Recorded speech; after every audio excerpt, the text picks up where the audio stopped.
Buenos días, abogada. El tema que nos tocó es el principio de libertad y conciencia, conformado por los siguientes compañeros: Miguel Ángel Castillo Quirós, Samantha Fernanda Lema, Jimmy Andrés Tacán Romo, Damaris Disset Umajinga, Ingrid Yamilet Hidalgo, Israel Diomedes Quispe, María José Burgos González, Juan Francisco Alejandro. A continuación se dará a cabo la exposición. El principio de libertad. El principio de libertad es uno de los conceptos fundamentales en la filosofía política, ética y social, que se refiere a la idea de que los individuos tienen el derecho intrínseco de actuar y tomar decisiones según su propia voluntad, siempre y cuando no interfieran con la libertad y los derechos de los demás. Desde una perspectiva política, el principio de la libertad se traduce en la defensa de los derechos individuales y civiles, así como en la limitación del poder del Estado para intervenir en la vida de las personas.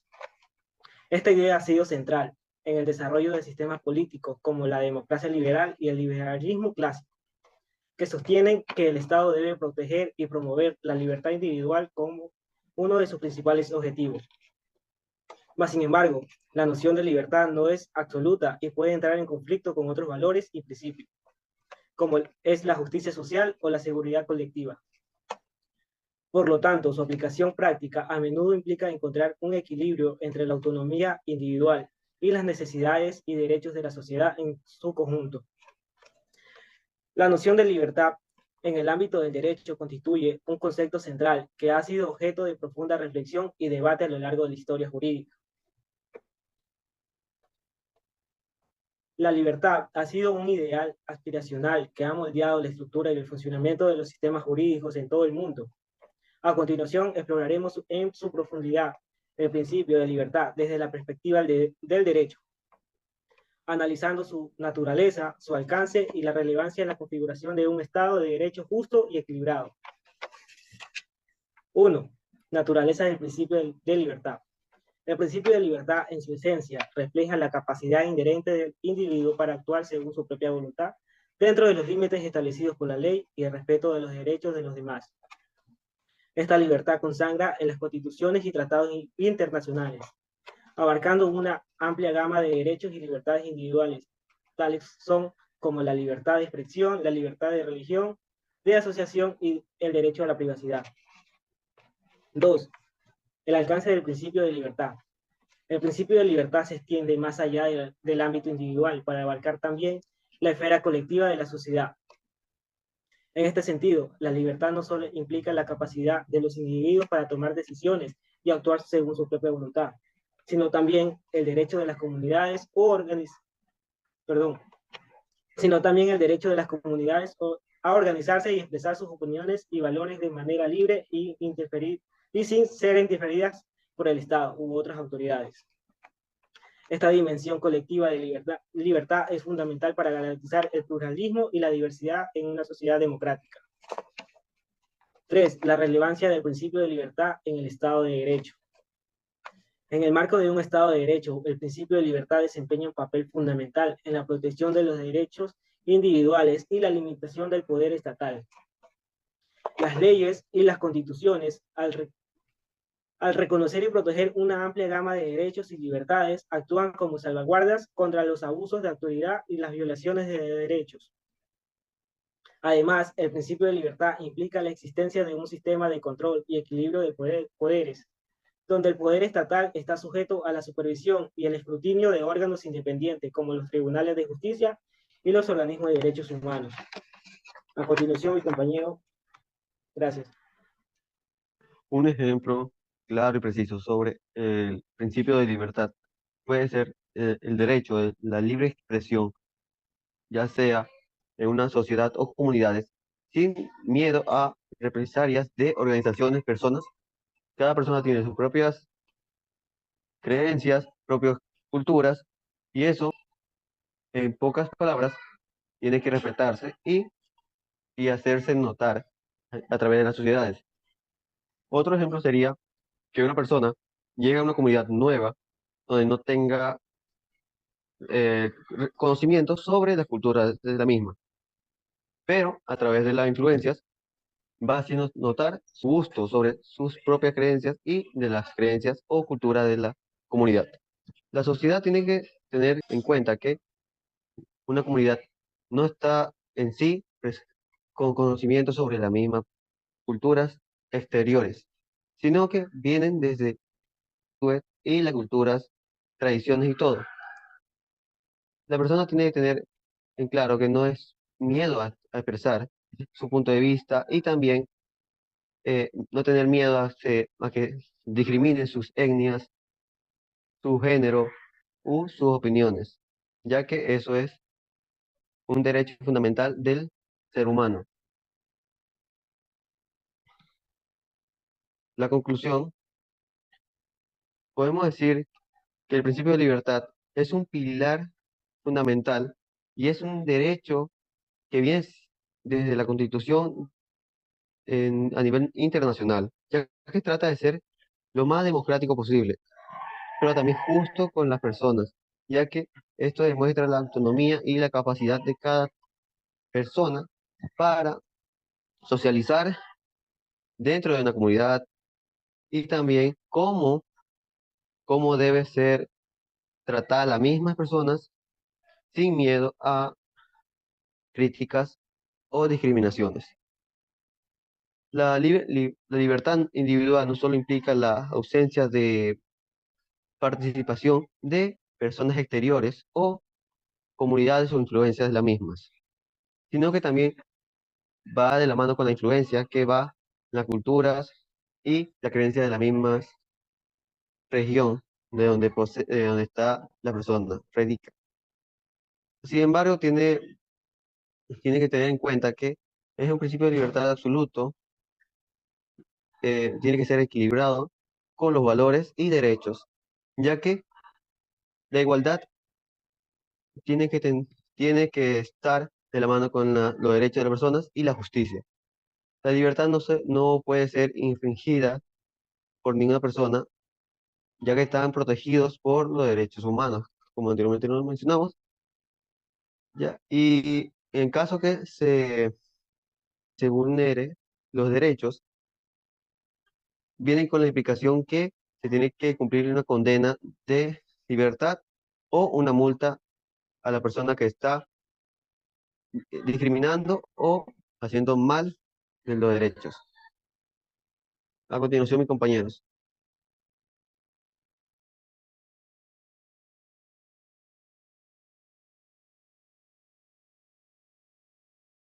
La conciencia. La conciencia es una realidad moral fundamental donde se puede llegar mediante expresiones comunes como el actuar en conciencia o defensa de la libertad de las conciencias.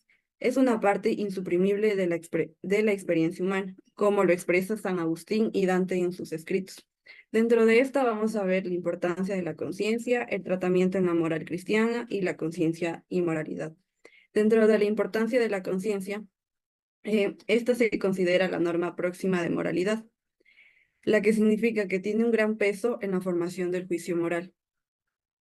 Y también, incluso autores agnósticos reconocen su importancia como Víctor Hugo y Rawls, quienes la describen respectivamente como la brújula del desconocido y la voz del alma.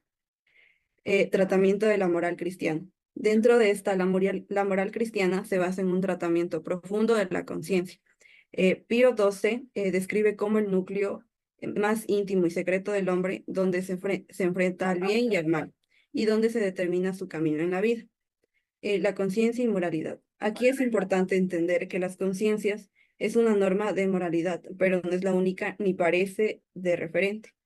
Su referente es la ley moral, lo que indica que está sujeta a principios objetivos y no es arbitraria. Eh, en conclusión, la conciencia es una parte esencial en la experiencia humana, clave en la formación del juicio moral y en la toma de decisiones éticas, tanto en contextos religiosos como seculares. Eh, la siguiente diapositiva. La naturaleza.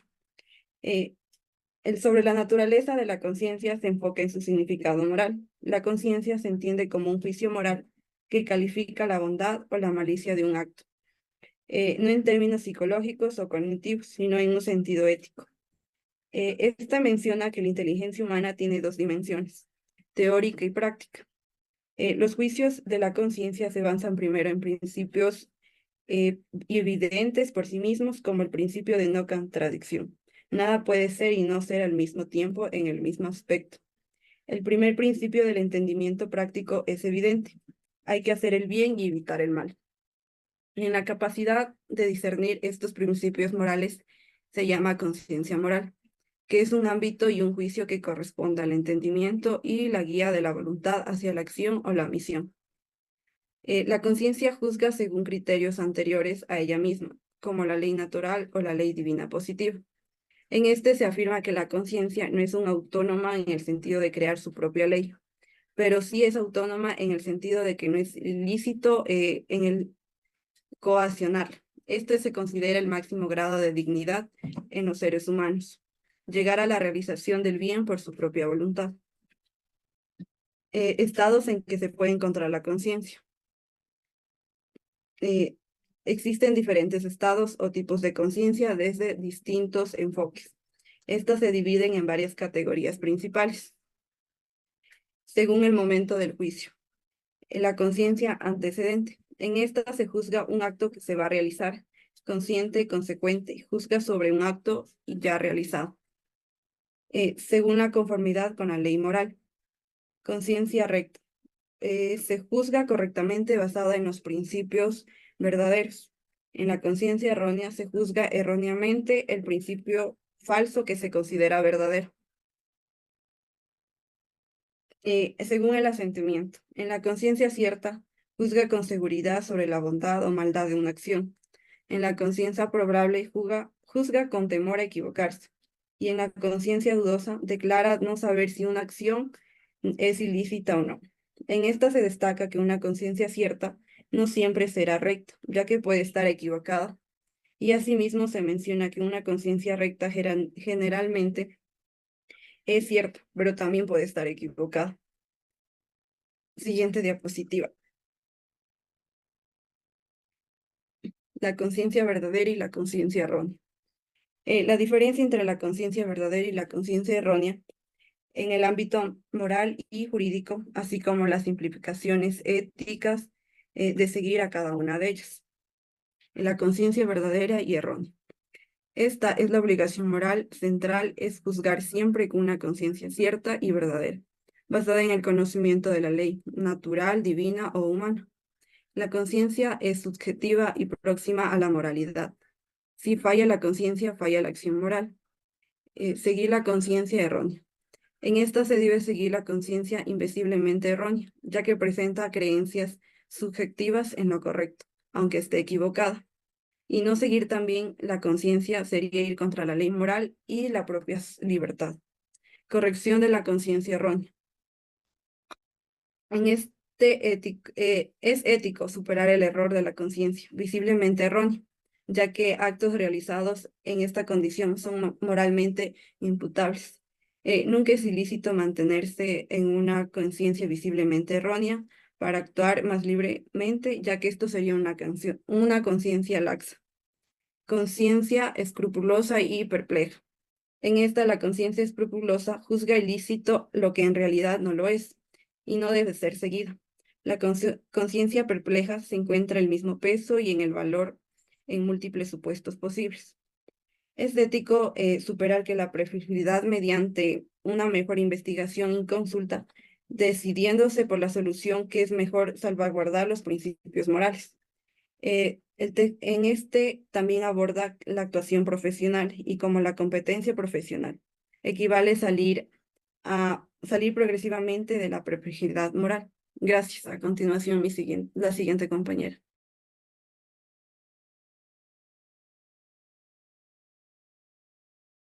Conciencia cierta y conciencia dudosa. El texto explora los conceptos de conciencia cierta y conciencia dudosa en el contexto de la toma de decisiones morales. La conciencia cierta se caracteriza por un asentimiento firme y seguro hacia una acción sin temor a equivocarse. La certeza puede basarse en la naturaleza intrínseca de las cosas o el testimonio autorizado de otros. La certeza puede ser ficta. incluyendo cualquier duda razonable o lata basada en motivos fundados, pero no excluyentes de algún género de duda. Se presume una conciencia cierta cuando se actúa con diligencia y se sigue con una reflexión madura. Conciencia dudosa es un estado en el que se da un asentimiento sin certeza con algún miedo al error. Existen varios tipos de duda, como la duda de derecho y la duda de hecho, así como la duda basada en graves razones o razones leves. El principio fundamental en este estado es que no es ético actuar con una conciencia prácticamente dudosa, especialmente cuando la duda está fundada en graves razones. Para resolver la duda se pueden aplicar principios directos o indirectos. Algunos principios indirectos incluyen: la ley dudosa no obliga; en la duda hay que estar a favor de aquel que tiene a su favor la presunción; en la duda es mejor decidirse a favor del que ya posee la cosa; en la duda hay que estar a favor del rey. Se enfatiza que otros principios deben aplicarse con precaución en el ámbito moral, donde es esencial priorizar lo más seguro y lo que mejor conserve los principios éticos fundamentales. Siguiente diapositiva. La Así que formación y continúe. educación de la conciencia. Actuar en conciencia y a conciencia es el ideal moral en un planteamiento ético personal y por tanto es la ocupación profesional. Esto se traduce en actuar con conciencia verdadera y cierta, es decir, en actuar con certeza sobre el deber de ser concreto, que estará señalado por el dictamen de la conciencia que conoce la auténtica y verdadera ley moral. Este ideal no es una utopía. Los defensores del relativismo moral han silenciado crónicamente los innumerables casos de actuaciones éticas basadas en las constantes morales de la existencia humana. Estos actos no obedecen a una simple espontaneidad ética, sino que son resultados de la primera y principal responsabilidad moral. La formación y educación de la conciencia es la responsabilidad por alcanzar una conciencia. La luz de la norma llega a través de la conciencia, que descubre la moralidad de la situación personal y señala el orden objetivo a nuestra conducta subjetiva. No hay otro camino para que se presente obligando la norma moral. Nadie puede sustituirnos en nuestros juicios de conciencia. No es posible delegar la responsabilidad moral hasta tal punto. La conciencia singular, propia e intransferible. Los principales medios naturales para la formación de la conciencia pueden reducirse a dos. En primer lugar, la sinceridad de vida, es decir, la claridad del hombre, consigo el examen atento de sus propias intenciones, el enjuiciamiento de la rectitud de sus acciones. La sinceridad es incompatible con el escrúpulo, que tiene siempre algo de morboso, pero también con la hipocresía. En segundo lugar, la paulatina adquisición de la ciencia ética. La ciencia moral, debido para la rectitud de la conciencia, comprende, para todo hombre, el conocimiento de la ley natural. Para el cristianismo, además del conocimiento de la ley divina positiva y de los mandamientos de la Iglesia. Esta libertad de conciencia equivale a la práctica a la negación de la moral, porque en el límite de cada hombre será el creador de su propia moral y lo haría de manera contingente y cambiante. Deontología judicial y su trascendencia ética. Algunas comprobaciones elementales sobre la función judicial, como las que se exponen a continuación, pueden parecer obvias, pero no hay que olvidar que la función de juzgar, una de las más antiguas en la historia del hombre, conserva hasta hoy los rasgos primitivos y esenciales. La vida social, en efecto, es siempre, aunque no exclusivamente, conflictiva. Libertad de la conciencia y libertad de conciencia.